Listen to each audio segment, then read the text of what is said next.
The sun hung low in the sky, casting a golden hue over the rugged highlands of Durnhold. The air was thick with anticipation as the army gathered at the edge of the enemy village. At the forefront stood the giants, their massive forms casting long shadows across the rocky terrain. Brakk, the Unyielding, towered above the rest, his scarred, rocky skin glinting in the fading light. His deep-set eyes scanned the enemy defenses, archer towers, cannons, and the dreaded Inferno Tower, all waiting to unleash their fury. Brakk raised a fist, the signal to begin. His voice, deep and resonant, echoed across the battlefield. "Today we are the wall," he rumbled. "We will take their blows so that our brothers and sisters may strike. For Durnhold."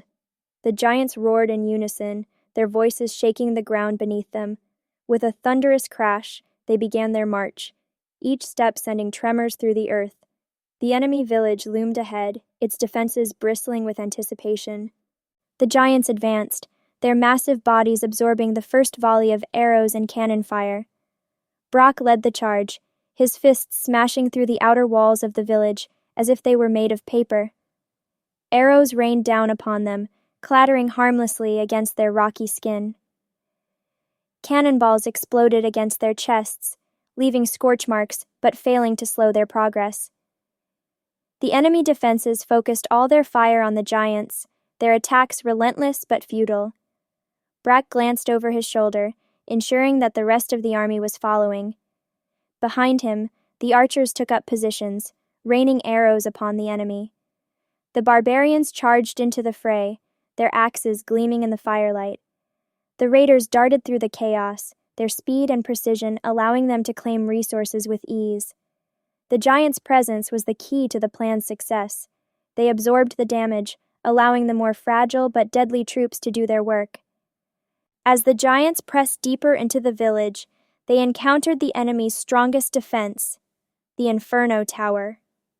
Its flames roared to life, engulfing the battlefield in a searing heat.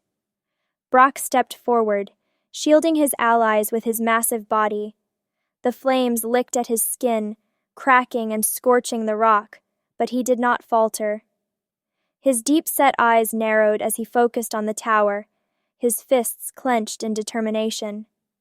"Stay behind me," Brakk bellowed, his voice cutting through the chaos. The archers and barbarians hesitated, knowing that even a moment in the Inferno's path could be fatal. Brakk took a step forward, then another, each movement deliberate and unyielding. The flames roared louder, but Brakk stood firm, his body absorbing the full brunt of the fire. With a final earth-shaking roar, he brought his fists down upon the Inferno Tower, shattering it into rubble. With the Inferno Tower destroyed, the enemy's defenses crumbled. The giants pressed forward, their massive bodies clearing the way for the rest of the army. The archers picked off the remaining defenders, while the barbarians and raiders secured the village. The once impenetrable stronghold now lay in ruins, its resources claimed by Durnhold's forces. Brakk stood amidst the wreckage, his body battered but unbroken. The other giants gathered around him, their rocky skin scorched and chipped, but their spirits high. The archers and barbarians cheered, their voices echoing across the battlefield. Brakk simply nodded, his expression stoic. He knew that their role was not to claim glory, but to ensure it for others. As the army marched back to Durnhold, the sun dipped below the horizon, painting the sky in shades of orange and purple. The giants walked at the front, their massive forms silhouetted against the fading light. The other troops followed, their cheers and laughter filling the air. The archers sang songs of victory, while the barbarians recounted their exploits in the battle. Brakk walked in silence, his mind focused on the next battle. He knew that their victory today was just one of many to come. The giants were the shield, the foundation, the wall of stone upon which Durnhold's victories were built. As they approached the kingdom, the villagers gathered to welcome them, their faces filled with gratitude. Brakk simply nodded, his expression as stoic as ever. He was a giant, and his duty was never-ending. Thank you for watching my story. If you enjoyed it, please don't forget to share and subscribe to my channel to get new videos. Your support means the world to me.